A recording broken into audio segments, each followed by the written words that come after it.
I feel like this project and the way it's hanging on the wall just puts into perspective how short I am in real life. Hey friends, it's Sam from DIY Huntress, and I'm so excited to show you how I made this DIY metal and wood shelf to hold my records. One is now playing and the other one is on deck. It also holds some little fun knickknacks that I have laying around as well. Also, it's holiday season and it's been an awesome year, so to say thank you for all of your support, I'm giving away 2 $50 gift cards to Home Depot at the end of this video. So make sure you stick around to check out how to enter to win. Let's get started.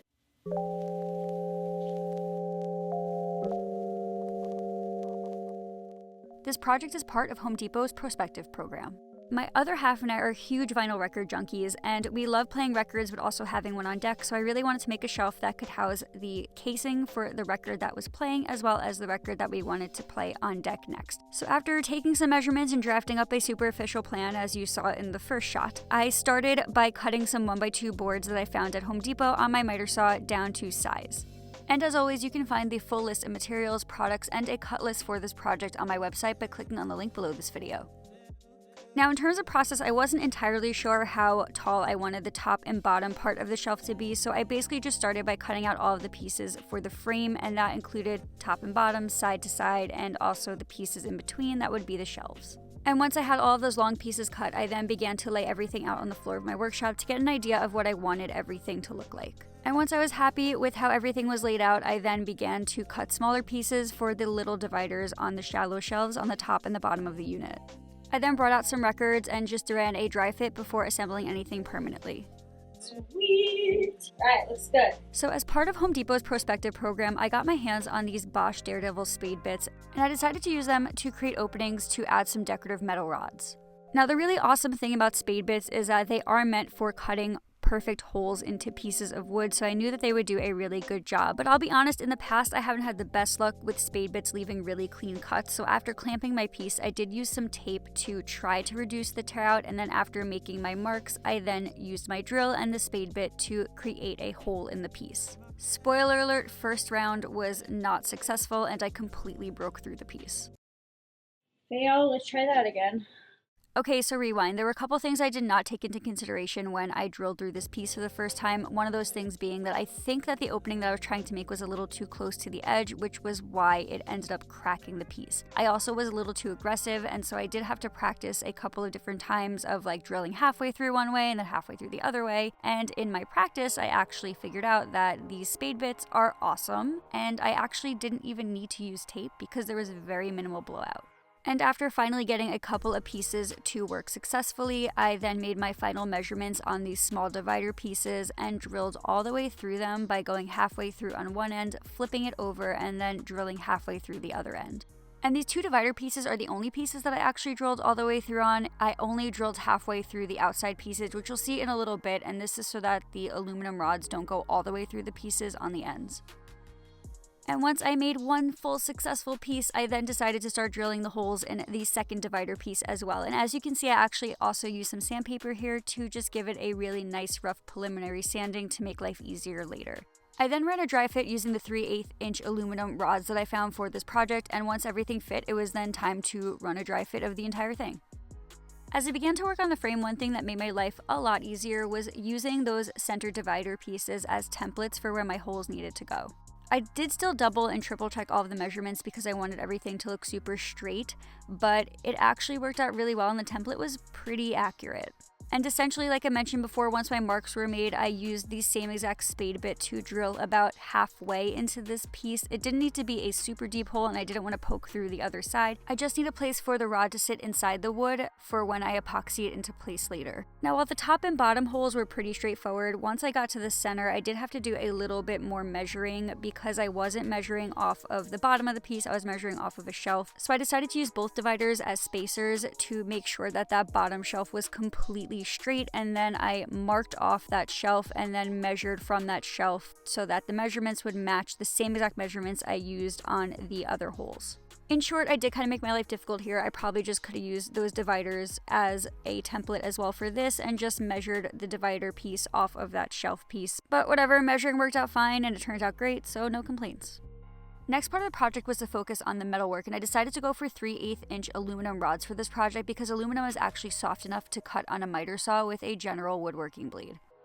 I had to make 3 separate cuts here to create 3 different rods, and it actually worked out really well. And after everything was cut, I ran a couple of dry fits to make sure that everything would fit nicely together before I started gluing or epoxying pieces.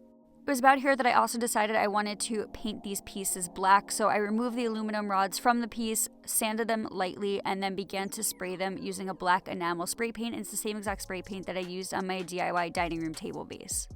I then set those pieces aside to dry for about a day and began to work on sanding the other pieces of the shelf down so that when I glued them up later, I wouldn't have to do a ton of sanding. And once everything was dry and ready to be assembled, I then set up a small clamping section in my workshop and began to lay out everything that I wanted to clamp together on the floor in its final arrangement. Now, in terms of attaching the aluminum rods to the wood pieces, I did end up going with a 5-minute epoxy product, which sets up pretty fast, so I did end up working pretty quickly here, so I'm going to try to explain it the best as I can. I basically mixed up the 5-minute epoxy, dipped the ends of my aluminum rods into the epoxy, and then attached those to the frames using clamps. I attached the center one first because it was the easiest, but once I was done with that, I then applied some paste wax to the other 2 rods that I cut, and then threaded those through those small divider pieces from earlier in the project. I actually did accidentally end up scuffing the ends of the rods here when I put on the dividers, but I ended up touching those up later with a little bit of paint once the whole thing was assembled. And once I was happy with the position of the divider, I then epoxied those rods into place just like the center one. At this point, my primary focus was to just attach the rods with the epoxy and then clamp them into place. I just used the shelving pieces here as spacers or guides to make sure that everything lined up correctly, but those weren't attached just yet. Once the bars were set into place permanently, it was then time to focus on attaching all of the shelving pieces, and I just worked on these one at a time and attached them using wood glue and brad nails. The fit was definitely a little tight because the piping was holding everything together already, and I had to work pretty slowly here and not force anything into place, which sometimes is a challenge for me when I'm in a rush, but it really paid off to be patient. One other thing I did to make my life easier here was that I kept a piece around to use as a spacer to make sure that all of the shelf pieces were nice and straight and all of the spaces were consistent. I then clamped everything together for good measure, and then after it dried, came back the next day and removed them from the clamps to prep the piece for its final finishing stages. So first step in the finishing stages were to cover all of the unsightly brad nail holes using some wood putty, and then I final hand sanded the piece to about 320 grit and then applied a medium walnut Danish oil for the finish. After letting the piece dry, I then brought it inside and added some hooks to the back so that I could hang it on the wall.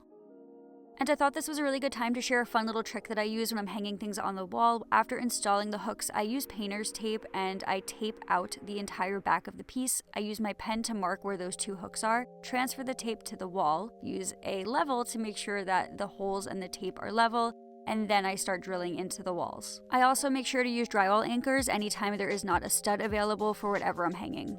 And once I'm happy, I rip the tape off the wall and hang the thing that I want on the wall. I'm really excited to have a piece to hang over the record cabinet that I built a couple of years ago, and it's just going to make seeing what is playing so much easier and also picking a record out for whatever is on deck easier as well. I also love having this practical thing to hang on the wall to display some other objects that we have laying around the house like photos or notebooks or whatever, but what I will say is this is a pretty thin shelf ledge, so it is probably best for photos. If you want to hang things on your shelf ledge that are thicker than photos, you may want to choose a thicker piece of wood that is not a 1x2 and maybe go for like a 1x4 instead. Overall though, I'm really excited about this build and it is definitely a welcome addition to our growing vinyl record collection. And honestly, I'm so excited that I got a chance to finally build this thing and would not have been able to do this without your support. That being said, I really have been wanting to thank you guys so much for supporting what I do and for cheering me on and for following my journey. So for holiday season, I am saying thank you by giving away 2 $50 Home Depot gift cards to 2 lucky winners. There are 2 ways that you can enter to win one of these gift cards. The first is by subscribing to my channel, hitting that notification bell, and leaving a comment below letting me know what project you would work on with the $50 gift card. The second way to enter is on my Instagram account. You can check out all the rules about this giveaway as well as when a giveaway winner will be picked below this video. In the meantime, friends, thank you all so much for watching and I cannot wait to see you soon for another project.